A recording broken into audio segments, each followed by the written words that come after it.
This is Cerebral Cinema. Movies of the mind. Cerebral Cinema and the WON Radio Network present to you Superwoman. Yes, Superwoman, the dynamic crime fighter. Superwoman, the champion of justice. Superwoman, who in truth is mild-mannered Chicago news reporter Emily Nesbacher.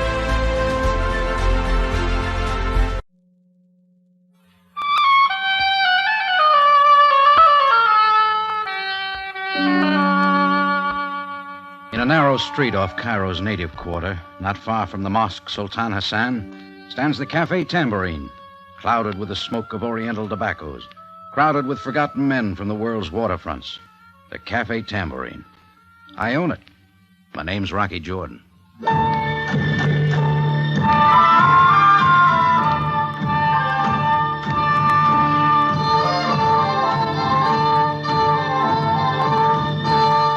Tonight and every weeknight at this time, we take you to a world of excitement, intrigue, and danger in far-off Egypt, to Cairo for the transcribed adventures of an American in the Middle East, starring Jack Moyles as Rocky Jordan. Business was good. Not only the natives, the camel drivers, the merchants, but tourists. A cafe full just off the boat and taking it all in, seeing the local color. Natives watching tourists, tourists watching natives. And they were both enjoying themselves. It was after 11 when Bert, my head bartender, called me over to the cash register. You wanted in the back booth, Rock. She's a looker, she is. I followed Bert's glance and pushed my way back through the crowd. She was sitting alone, twisting a scarf between her fingers, then sipping a vodka over ice. Red hair, green eyes, high cheekbones. I knew her. Hello, Rocky. Sit down. Hello, Sharita. I didn't see you come in. I came in the back entrance. I remembered the way. Oh? It has been a long time. Yeah. Where you dancing now? At the Oasis. I would rather be at a tambourine, as in the old days, Rocky. I can dance better than her. Oh, yeah. Well, time passes, Sharita. I see. What's on your mind? Have you seen Mustafa lately? Not for about a year or so, I guess. Why? I'm worried, Rocky. That is why I came to you. You know how much Mustafa has done for my people, how he has always tried to keep the tribal chieftains peaceful when others were stirring up trouble among them.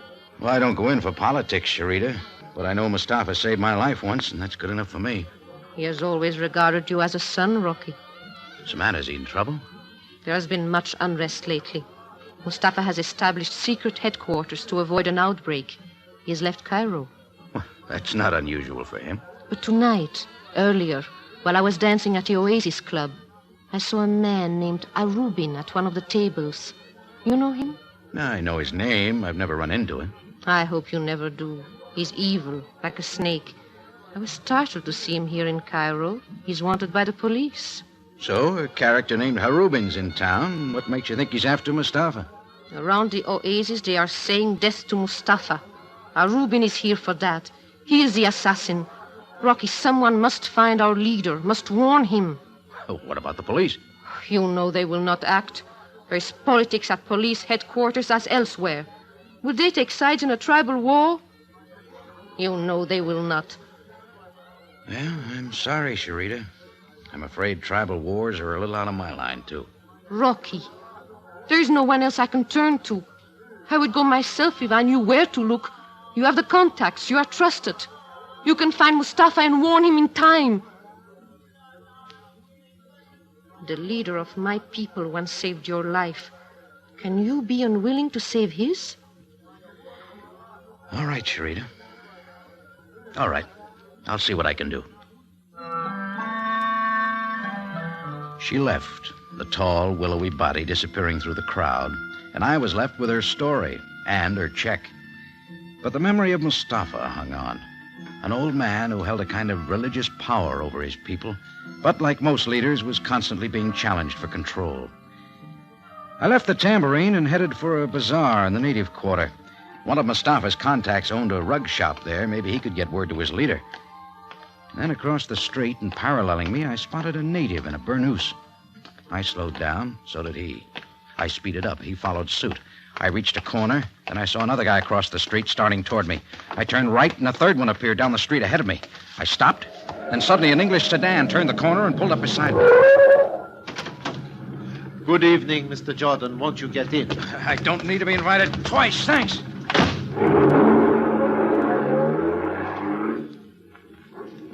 You seem to be in something of a hurry. Yeah, I was. Oh, but excuse me, we have not met. My name is Harubin. So I was steered to your car. Yes, I called at your Cafe Tambourine to see you a few moments ago and was told you had left, so I followed. I wanted to be sure we had our little talk. Yeah. Mr. Jordan, I have a business proposition for you. What kind of business, Harubin? A stupid native dancing girl has come to you with an absurd warning. Something about my trying to kill a man. Well, it is nonsense. Oh? Of course. This girl and I, we had dinner together last evening. A private dining room. You understand what I mean, of course. I don't like that kind of humor. I will forget that for the moment. Stop the car.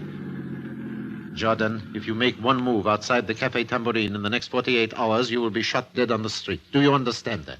Sharita was right then. It is not your affair. Do not let sentimentality cause your untimely passing. Now we will drive to a place of soft moonlight in the desert where my assistants will teach you to respect your elders. I do not want to soil my hands with your blood. Now, drive quickly. What is that? Some friends of yours, Harubin, the police. Driver, quickly. See you later. Jordan, stop! I jumped clear as the car jerked forward, and suddenly a jeep roared up at us fast. A police jeep. Harubin fired back at them, then his sedan was gone. The cops returned the fire, and I was in the middle of it. I dove into an alley. Too late. A slug creased my leg. I made it to a door and crawled inside. The gun battle moved up the dark street and away. Now I knew I had to get to Mustafa, and soon. I waited a few minutes, then edged out onto the street. Hugging the shadows, I made my way back to the tambourine. Bert was waiting for me in the hall outside my office. Rocky. I am kind of groggy, Bert. Help me into my office, will you? Rocky, the police are in there. Captain Zabaya. Sam? Good evening, Jordan. Come in, please. Captain Sam Sabaya, Cairo Police Force. A smart, tough cop, and the last guy in the world I wanted to see right now. I stood suddenly straight and walked into my office as though I was about to begin a new day with push-ups. As I sat down, my left arm covered the hole in my trousers. Are you all right, Jordan? Sure, Sam. Just make yourself at home. I have been. What's on your mind? You. Oh? Where were you this evening? Well, here at the tambourine till about 9:30. That's right, Captain. And at 9:30, Jordan? I told Bert to take over, and I went over to the bazaar to look for a gift for a friend. What's the beef, Sam? Do you know a man named Harubin? Heard of him. As you perhaps are aware, he is a wanted man. We have been on his trail for some time. Tonight, some of my men under Sergeant Greco almost caught him. Almost? Greco goofed again, huh? Jordan, the fact that you and Sergeant Greco do not like each other is not at issue. As my officers closed in on Harubin, they saw a man jump from his car. Harubin got away, and so did the other man. Oh, it's too bad, Sam, but I don't see what it's got to do with me. Greco is sure he shot that other man. Furthermore, he got a brief glimpse of him in the alley, and he's almost positive it was you, Jordan. Me? Sam, you sure got a weird sense of humor. You know me better than to think this is a joke. Any associate of Harubin's must be regarded as his accomplice. If the man with him tonight was you... Oh, get smart, Sam. If I were the guy and Greco shot me, do you think I'd be sitting here talking to you right now? It does not seem likely, I must admit. Look, Sergeant Greco can imagine he sees me everywhere. He spends half his time trying to find... Jordan... Greco's got it in for me, and you know it, Sam. Why else would he come to you with a cock and bull story like this? What would I want with a man like Harubin? Now, if you don't mind, Bert and I have some paperwork to do. Very well, Jordan. I sincerely hope you are not involved. But if you are... Yeah. See you later, Sam. Indeed you will, Jordan. Good night. Rocky. Shh. Yeah. He's gone, Rocky. Oh, Bert, I think I better... Rocky! Give me some brandy, huh? Rocky, you've got to stay out of this. I can't. I owe a man something. My life. Thanks, Bert. Now give me a hand out to my car. Huh? Sure, Rock. Rocky, it's none of my business, but don't you think it might be better to tell the police? Well, I wanted to tell Sam, but Harubin is a shoot-on-sight character to the cops. Anybody they tie in with him has a lot of explaining to do. Yeah, that's true. Sure, I could clear myself, but it'd take time. Time is one thing I don't have right now. I've got to locate Mustafa, and I can't wait for red tape. Can you make it all right? Oh, sure. On, you start her up. After the doctor patches me up, Oh, great. You do not seem to be walking so well, Jordan. Hello, Sam. In your office, I noticed your tan had faded. Loss of blood sometimes has that effect. You got sharp eyes, Grandma. Look, Sam, so I was with Harubin. I can explain. I will be most interested in your explanation. But there's something I have to take care of first. First, we will go to police headquarters. This is important, Sam. Trust me. A friend of mine's in danger. Oh, look, you know me well enough to Jordan, know... where it is a matter of duty, I do not know you at all. We will help your friend after a visit to headquarters. Okay, Sam. We'll do it your way. You want me to come with you, Rocky? No, you stay close to the tambourine, Bert. Yes, sir. Move over, Jordan. I will drive. Sorry to do this, Sam, but you stay here. Jordan, don't be a fool! Come back, Jordan! I turned the corner and stepped on the accelerator. Mustafa was going to take a lot of finding, but I had to do it before Harubin did. It was going to be between us. And it was one race I didn't want to end in a dead heat.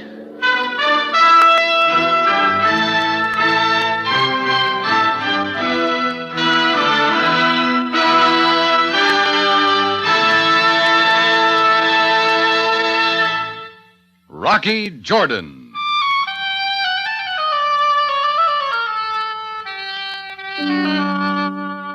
Listen Monday through Friday at this time as we take you to a world of excitement, intrigue, and danger in far-off Egypt.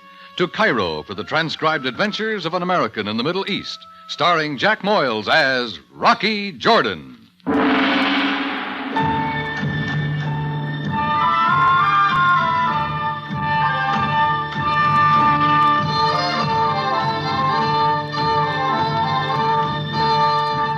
Rocky Jordan is produced in Hollywood.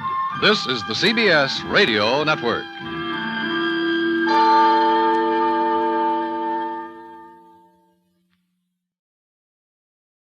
Cerebral Cinema hopes you have enjoyed this movie of the mind.